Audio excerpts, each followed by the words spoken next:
తెలంగాణ వ్యాప్తంగా ఇవాళ రిజిస్ట్రేషన్లు స్తంభించిపోయాయి. సబ్ రిజిస్ట్రార్ కార్యాలయాల్లో సిస్టంలు మొరాయించాయి. ఈకేవైసీ సమస్యతో రిజిస్ట్రేషన్ కార్యాలయాలు పనిచేయలేదు. దీంతో ఉదయం నుంచి గంటల తరబడి సబ్ రిజిస్ట్రార్ కార్యాలయాల ముందు జనం పడిగాపులు కాశారు. స్థలాలు, భవనాలు, పొలాల క్రయ విక్రయాలకు సంబంధించిన లావాదేవీలు నిలిచిపోవడంతో గంటల తరబడి ఎదురు చూస్తూ వచ్చారు. సాయంత్రం అయినా సాంకేతిక సమస్య పరిష్కారం కాలేదు. దీంతో వెంటనే సాంకేతిక సమస్యను పరిష్కరించాలని డిమాండ్ చేస్తున్నారు రిజిస్ట్రేషన్ల కోసం వచ్చిన ప్రజలు.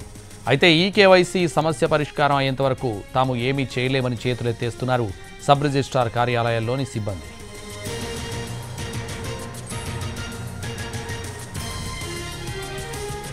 తెలంగాణ వ్యాప్తంగా ఇవాళ రిజిస్ట్రేషన్లు స్తంభించిపోయాయి. సబ్ రిజిస్ట్రార్ కార్యాలయాల్లో సిస్టంలు మొరాయించాయి. ఈకేవైసీ సమస్యతో రిజిస్ట్రేషన్ కార్యాలయాలు పనిచేయలేదు. దీంతో ఉదయం నుంచి గంటల తరబడి సబ్ రిజిస్ట్రార్ కార్యాలయాల ముందు జనం పడిగాపులు కాశారు. స్థలాలు, భవనాలు, పొలాల క్రయ విక్రయాలకు సంబంధించిన లావాదేవీలు నిలిచిపోవడంతో గంటల తరబడి ఎదురు చూస్తూ వచ్చారు. సాయంత్రం అయినా సాంకేతిక సమస్య పరిష్కారం కాలేదు. దీంతో వెంటనే సాంకేతిక సమస్యను పరిష్కరించాలని డిమాండ్ చేస్తున్నారు రిజిస్ట్రేషన్ల కోసం వచ్చిన ప్రజలు. అయితే ఈకేవైసీ సమస్య పరిష్కారం అయ్యేంత వరకు తాము ఏమీ చేయలేమని చేతులెత్తేస్తున్నారు సబ్ రిజిస్ట్రార్ కార్యాలయాల్లోని సిబ్బంది.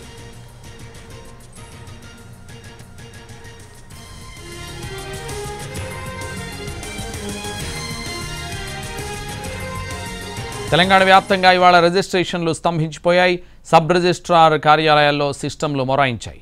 ఈకేవైసీ సమస్యతో రిజిస్ట్రేషన్ కార్యాలయాలు పనిచేయలేదు.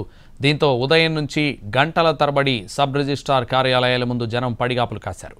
ఇదే విషయానికి సంబంధించి మరింత సమాచారం మా ప్రతినిధి సుధీర్ లైవ్లో అందిస్తారు. సుధీర్, 144 సబ్ రిజిస్ట్రార్ కార్యాలయాల్లో ఈరోజు డాక్యుమెంటేషన్కి సంబంధించి రిజిస్ట్రేషన్ కార్యక్రమాలు పూర్తిగా నిలిచిపోయిన పరిస్థితి కనిపిస్తుంది. ఎందుకంటే ఈకేవైసీ సర్వర్ పనిచేయకపోవడంతో డాక్యుమెంట్స్ పూర్తిగా కూడా అవన్నీ కూడా రిజిస్ట్రేషన్ కాని పరిస్థితి కనిపిస్తుంది.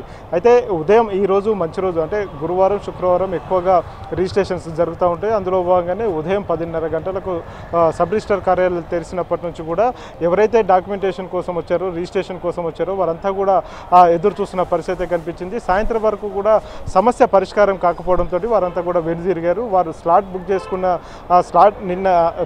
బుక్ చేసుకున్నారు. వారికి టైం కూడా కేటాయించడం జరిగింది. ఈరోజు టైం కేటాయించారు. ఈరోజు ఎవరికైతే రిజిస్ట్రేషన్ కాలేదో వారంతా కూడా రేపు రావాలని చెప్పేసి ఆ కార్యాలయాల సబ్ రిజిస్ట్రార్ సిబ్బంది కూడా స్పష్టం చేసిన పరిస్థితి కనిపిస్తుంది. అయితే ఇందుకు సంబంధించి ఐజీ కార్యాలయంలో పూర్తి స్థాయిలో సర్వర్కు సంబంధించి కొంత ప్రాబ్లం వచ్చినట్టు కూడా తెలుస్తుంది. ఈ కేవైసీ అనేది వేలుముద్రకు సంబంధించింది. ఈ వేలుముద్ర కరెక్ట్గా థంబ్ ఇంప్రెషన్ అనేది సక్రమంగా కాకపోవడంతో ఈ సమస్య తలెత్తినట్టుగా కూడా తెలుస్తుంది. ఇది పూర్తి స్థాయిలో హైదరాబాద్లో ఉన్న సర్వర్ కార్యాలయానికి సంబంధించి సర్వర్లోనే ఇది ప్రాబ్లం ఏర్పడిందని చెప్పేసి కూడా హైదరాబాద్లో ఉన్న అధికారులు అయితే చెప్తున్నారు. దీనికి సంబంధించి దీని అంతా కూడా రెక్టిఫై చేస్తామని చెప్పేసి అధికారులు చెప్తున్నప్పటికీ కూడా ఇప్పటికే సబ్ రిజిస్ట్రార్ కార్యాలయాలు మూతబడిన పరిస్థితి కనిపిస్తుంది. ఎందుకంటే ఉదయం 5:30 నుంచి సాయంత్రం 5 గంటల వరకు, ఉదయం 10:30 గంటల నుంచి సాయంత్రం 5 గంటల వరకు కార్యాలయాలు తెరిచి ఉంటాయి. కార్యాలయ పని సమయాలు కూడా అవే కాబట్టి వారంతా కూడా ఉదయం నుంచి ఎదురు చూసి సాయంత్రం వరకు కూడా ఎదురు చూసి వారంతా వెనుదిరిగిన పరిస్థితి. రేపు దీన్ని రెక్టిఫై చేస్తారని చెప్పేసి అందరూ కూడా భావిస్తున్నారు. రేపు కూడా ఒకవేళ సమస్య పరిష్కారం కాకపోతే చాలా ప్రభుత్వానికి ఆదాయం కోల్పోయే అవకాశం అయితే కనిపిస్తుంది. ఎందుకంటే ఒక్కొక్క డాక్యుమెంట్ మీద వేల రూపాయల ఛార్జ్ అయితే వసూలు చేస్తుంది తెలంగాణ రాష్ట్ర ప్రభుత్వం, స్టాంప్స్ అండ్ రిజిస్ట్రేషన్ శాఖ. మరొక వైపు రాష్ట్రంలో భూములకు సంబంధించి భూముల ధరలు పెంచుతామని చెప్పేసి ఇప్పటికే తెలంగాణ రాష్ట్ర స్టాంప్స్ అండ్ రిజిస్ట్రేషన్ శాఖ ఇప్పటికే స్పష్టం చేసింది. ఒకవేళ దానికి సంబంధించి ఏమైనా వర్క్స్ జరుగుతున్నాయని చెప్పేసి కూడా ఆరా తీసిన పరిస్థితి కనిపిస్తుంది. కానీ దాని మీద ఇప్పటివరకు అయితే కసరత్తు పూర్తయినా కానీ అందుకు సంబంధించిన నివేదిక రాష్ట్ర ముఖ్యమంత్రి దగ్గర ఉంది కాబట్టి ఆ నివేదికకు పూర్తి స్థాయిలో మద్దతు అయితే ముఖ్యమంత్రి తెలపలేదు. కాబట్టి ఆ సమస్య కాదు, ఇది కేవైసీకి సంబంధించిన సమస్య. దీన్ని వెంటనే రెక్టిఫై చేస్తామని చెప్పేసి అయితే అధికారులు చెప్తున్న పరిస్థితి.